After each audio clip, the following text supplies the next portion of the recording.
everyone, welcome back to my vlog. This is just a quick update, guys. Nauli na ta sa balay no. Yan, naglimpyo lang ko diha sa akong kwarto, naglabay kong basura. And then after that, guys, kay nagluto na ko para panihapon na ako. And at the same time sa ako ng mga baon-baon sa akong mga sunod na mga duty, guys. Mao yun na mo ang buhat ni guys, tiningob siya. Human pang alas 10 natulog na ta, guys. Nya kinaugmanan na kay wala man ko'y work, nagkapi-kapi lang sa ko diha no. Then after that kay nagplano ko nga mulakaw.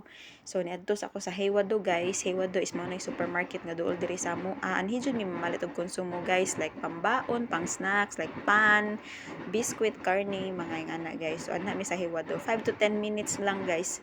Maabot na kapiriting duula jud.